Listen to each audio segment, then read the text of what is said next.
Good morning, জয় জগন্নাথ। বেশ কয়েকদিন blog আসেনি, একটু শরীরটাও খারাপ ছিল আর ভালো লাগছিল না, সেই জন্য।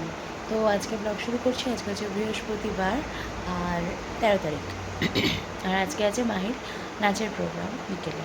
সমস্ত ড্রেস কালকেই দিয়ে দিয়েছে, আমি ধুয়ে ধায়ে কেচে রেখে দিয়েছি, মানে কেচে শুকো দিয়ে দিয়েছি। তো চলো ব্লগটা এখান থেকে শুরু করছি, দেখতে থাকো ব্লগটা, আশা করি ভালো লাগবে। চা বসিয়ে দিয়েছি এখানে, মোটামুটি বন্ধ, কেননা নিচটাকে রেডি করবো। নিচে তো হয়েই গিয়েছে মোটামুটি, পরের সপ্তাহে আসবে ভর্তি করতে, কালকে এসে দেখে গেছে। আর শাটারের জন্য কথা বলা হচ্ছে। আর এবার শুধু পুট্টি ফার্স্ট স্টেপটা হয়ে গেলে তারপরে টাইলস হবে, তারপরে আবার একবার পুট্টি হবে। তো চলো ঝটপট করে চাটা করে ফেলি।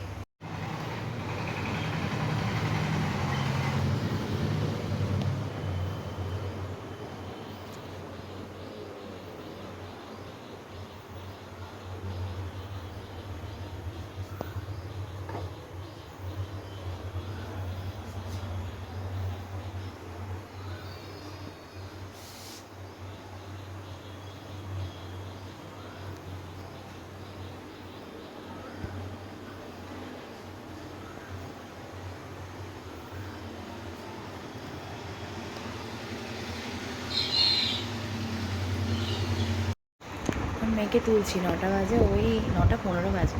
ওই এখন আসল স্কুল ছুটি বা এক্সাম ওভারের মজা নিচ্ছে। আমাদের তো যেরকম ওঠা সেরকমই।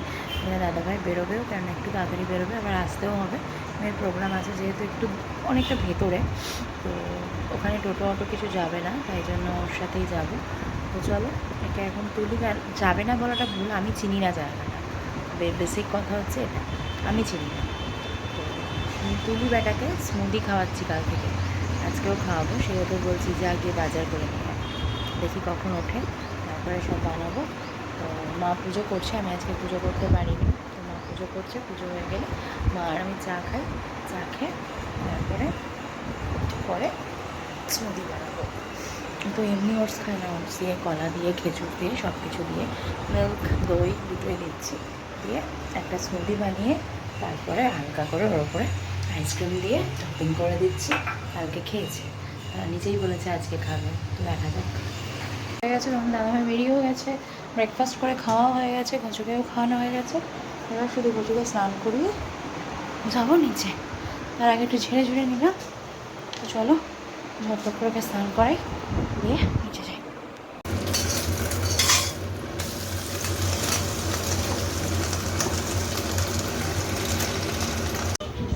দেখি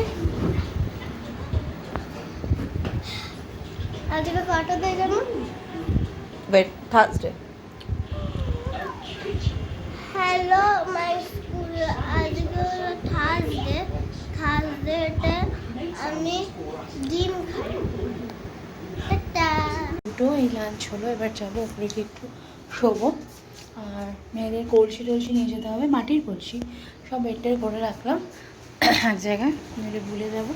তো যেতে যেতে 7টা দেরি আছে, আমার একটু ভালো করে আগে একটু রেস্ট নিয়ে নিই তারপর। গুড মর্নিং ফ্রেন্ডস, তোমরা অনেকেই দেখতে চেয়েছিলে যে দিদিভাই তোমার রান্নাঘরটা একটু দেখিও। একদম সিম্পল সাদামাটা বাঙালি ঘরের রান্নাঘর।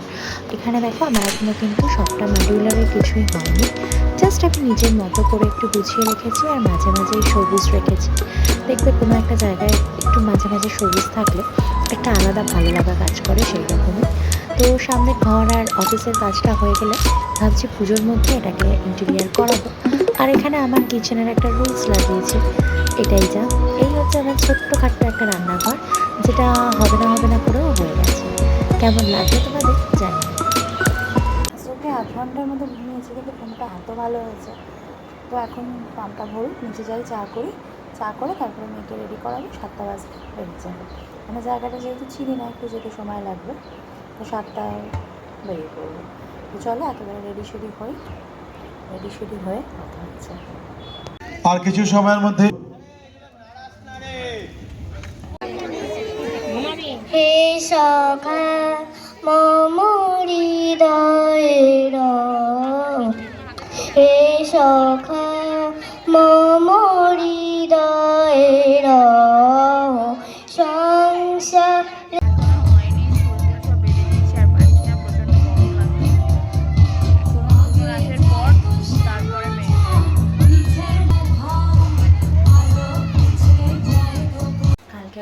শেষ করা হয়নি, কালকে বাড়ি ঢুকেছি প্রায় 12টা, আর শুতে শুতে হয়ে গেছে 3টা, আর এখন বাজে 8টা সামথিং। আর নিজের সমস্ত কাজ কমপ্লিট করে আমি ওপরে চলেও এসেছি। মানে দেরি করে শুলেও দেরি করে ওঠাটা কিন্তু আর আলটিমেটলি হয়ে ওঠে না। সময়ের কাজটা সময়ে শেষ করে ফেলে তারপরে আজকে যেহেতু দোল, মেয়েকে একটু সময় দেওয়া, প্লাস টুকটাক কিছু স্পেশাল রান্নাবান্না করবো, তো সেই জন্য সকাল সকালে উঠে পড়তে হয়েছে। চলো ব্লগটা এখানেই শেষ করছি। শুভ দোল পূর্ণিমা সবাইকে। হ্যাপি হোলি বলছি না আজকে, কারণ আজকে হোলি মোটেও না, দোল আমাদের বাঙালির দোল উৎসব। তো চলো এখানেই শেষ করলাম ব্লগটা। নতুন ব্লগ নিয়ে খুব তাড়াতাড়ি আসবো। ততক্ষণের জন্য সবাই খুব ভালো থেকো, সুস্থ থেকো এবং সাবধানে থেকো। Good morning, tata. এখন রান্নাঘরটা ক্লিন করি, কারণ আজকে নিরামিষ খাবো এখানে, তাই জন্য একটু ভালো করে সব ক্লিন আপ করে নিই।